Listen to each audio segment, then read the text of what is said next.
du Fils et du Saint-Esprit, ainsi soit-il, mes bien chers frères, mes neveux, nièces, cousins et cousines et toute la famille et chers amis.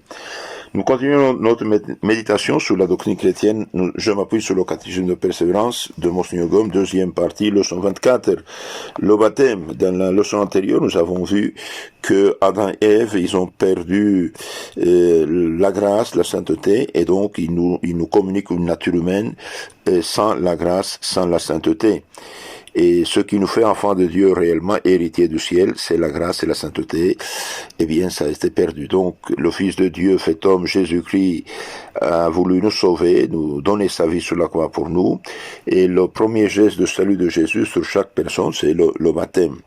Alors, c'est le salut que Jésus a mérité sur la croix, l'a confié à son Église, et l'Église nous confie, et nous donne, nous transmet le salut de Jésus au moyen des 7 sacrements.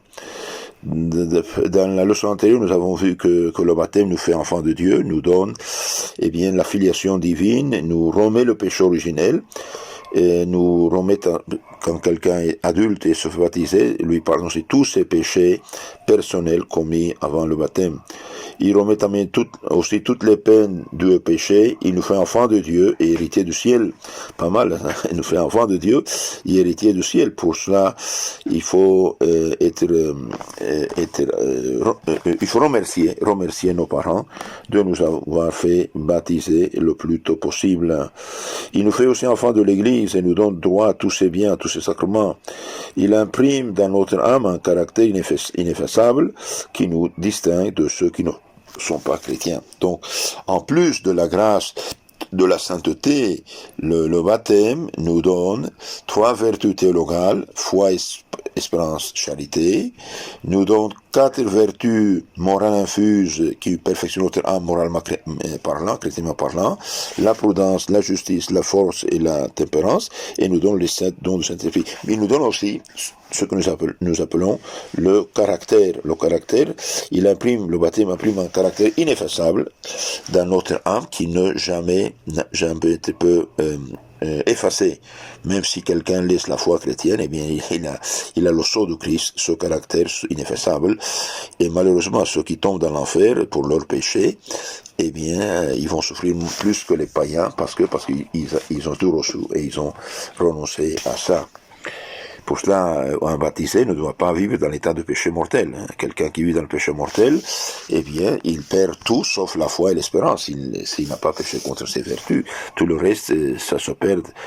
Le chrétien en péché mortel, il a la foi et l'espérance et le sceau, le caractère, mais ça ne se sauve pas. Il faut, pour se sauver, eh bien, la grâce et la charité, desquelles dépendent des autres vertus et dont du Saint-Esprit de fait.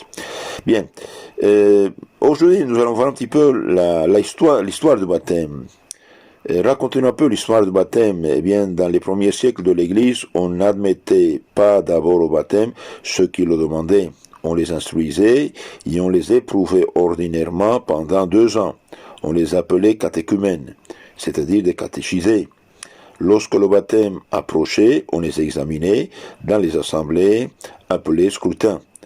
Donc, les apôtres, l'Esprit Saint intervenait directement avec des merveilles pour attirer les gens à la foi, mais après, on ne peut pas baptiser un païen comme ça sans l'instruire, sans lui enseigner les commandements de Dieu, le catéchisme, la vérité chrétienne et l'évangile. Donc, on les instruisait, et puis, on les catéchisait, on les expliquait d'une manière synthétique toute la foi chrétienne, donc le credo, les 12 vérités, articles du credo, les commandements, les sacrements et la morale chrétienne.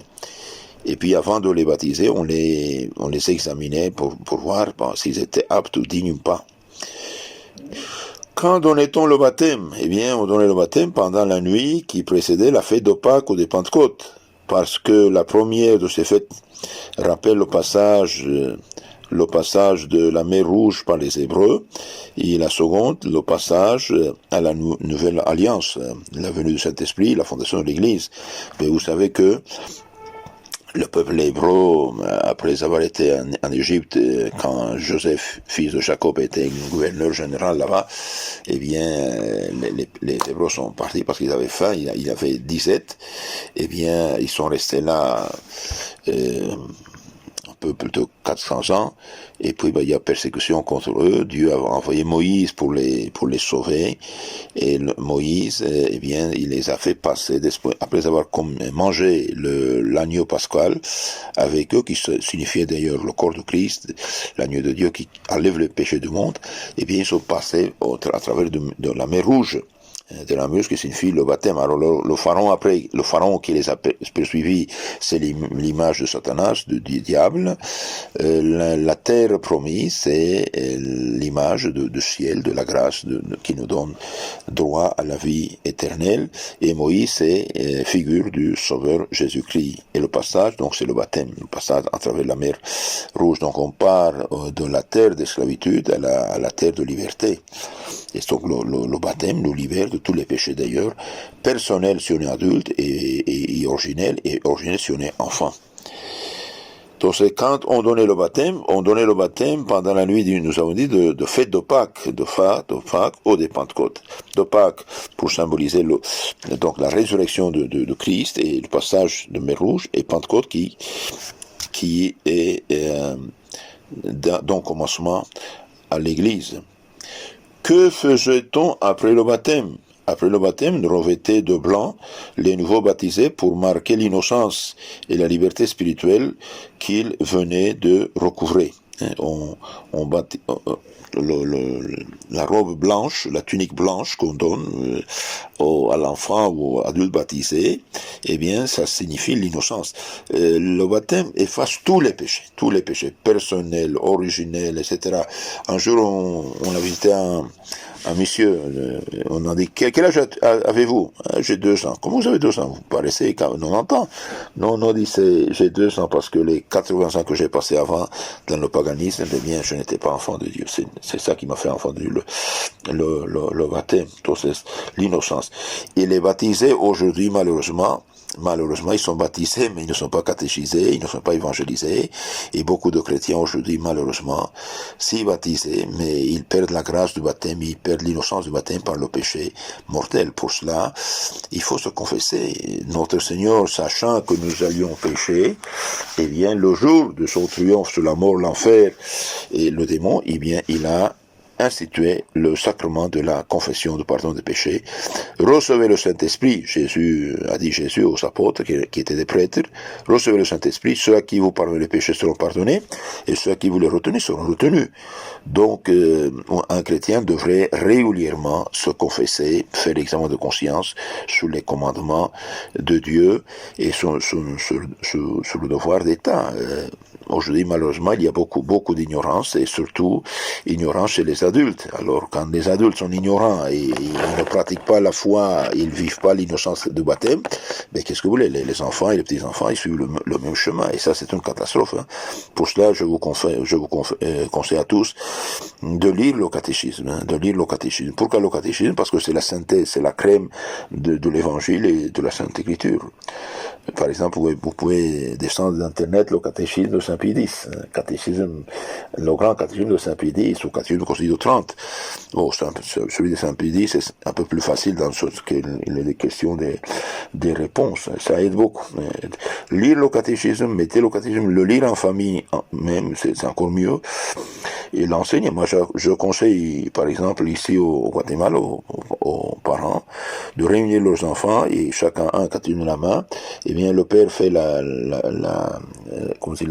question, lit la question, et bien toute la famille lit la réponse, et comme ça on apprend beaucoup de choses, et on a les choses claires dans la tête. Donc le baptême, on les vêtissait de blanc pour marquer l'innocence et la liberté spirituelle qu'ils venaient de recouvrir. En effet, le non-baptisé, le pauvre, il est dans le péché originel, donc il n'a pas la grâce, et il est dans les péchés personnels, c'est l'adulte. Donc il faut le libérer du péché, le libérer du pouvoir du démon, et le libérer aussi, le donner l'innocence devant Dieu.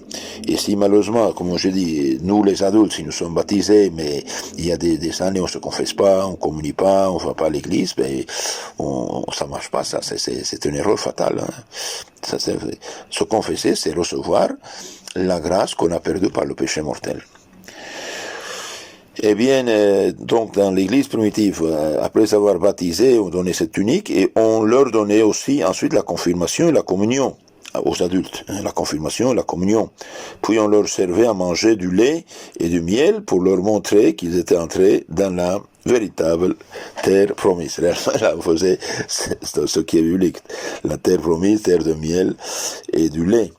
Donc, normalement, quand un adulte se fait baptiser, il reçoit ces trois sacrements. Le baptise, on le confirme et on lui donne la communion. Dans le rite oriental, ils suivent encore cette tradition. En fait, on baptise et on confirme directement. Et puis la communion, ça vient après. Mais dans le rite latin, pour les adultes aussi, on baptise, on donne la communion, et parfois la confirmation, si l'évêque est là, et on fait le mariage aussi. Hein. Par exemple, vous avez des couples qui ne sont pas baptisés, et on les baptise, on les confirme, là il faut confirmer, le prêtre doit confirmer, et on les baptise, on les confirme, on leur fait la communion, et on les marie. Voilà, 4 sacrements d'un coup, Dieu merci. Donc ça, c'est ce qu'ils faisaient dans l'église primitive. Combien de temps les nouveaux baptisés portaient leur tunique blanche? Et bien, les nouveaux baptisés portaient leur habit blanc pendant 8 jours, qui étaient les jours de fête, de prière, d'instruction, de toutes sortes de bonnes œuvres. Les premiers chrétiens conservaient-ils fidèlement le souvenir de leur baptême? Les premiers chrétiens conservaient fidèlement le souvenir de leur baptême. Chaque année, ils en célébraient l'anniversaire avec une ferveur nouvelle. Cette fête s'appelait la Pâque annotine, c'est-à-dire annuelle. Donc, pendant des siècles, eh bien, les chrétiens, chaque année, fêtaient l'anniversaire de leur baptême. Se confessaient, se communiaient, ils faisaient des bonnes œuvres. Hein. Quand a-t-on cessé de donner la confirmation et l'Eucharistie aux nouveaux baptisés? On a cessé de donner la confirmation aux nouveaux baptisés lorsqu'il n'a plus été possible aux évêques d'administrer le baptême par eux-mêmes, et la communion lorsque l'Église a défendu, pour des raisons très sages, de la donner aux laïcs sous les 2 espèces, ce qui eut lieu au commencement du XVe siècle au concile de Constance. Bien, que signifie la cérémonie du baptême? La cérémonie du baptême signifie la grandeur de ce sacrement, les effets qu'il produit, les obligations qu'il impose. Elles sont dignes de toute notre vénération lorsqu'elles remontent au 1er siècle de l'Église.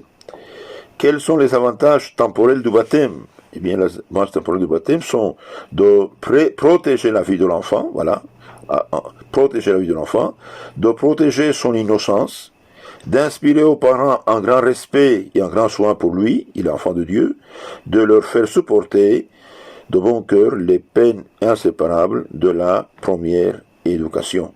Donc, chaque baptisé, eh bien, a part dans les prières que font les prêtres dans chaque messe, par exemple. Je prends la résolution d'aimer Dieu par-dessus toutes choses et mon prochain comme moi-même pour l'amour de Dieu. Et en témoignage de cet amour, j'aurai toujours un grand respect pour les cérémonies de l'Église. Au nom du Père et du Fils et du Saint-Esprit, ainsi soit-il. Mes chers amis, vous feriez un grand acte de charité si vous pouvez renvoyer ces petites causeries à vos contacts, à vos amis, en disant, écoutez, formez-vous, parce que l'ignorance religieuse délibérée, eh bien, c'est une faute. Hein.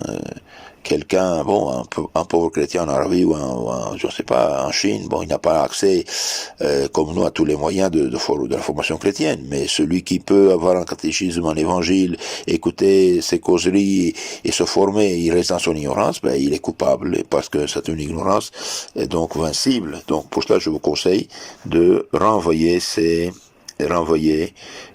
causeries à vos contacts, et aussi vous souscrire à notre canal SPX Costa Rica. Nous avons ces causeries sont publiées dans ce canal en français aussi. Que Dieu vous bénisse, la Sainte Vierge vous garde. Amen. Au nom du Père et du Fils et du Saint-Esprit. Amen.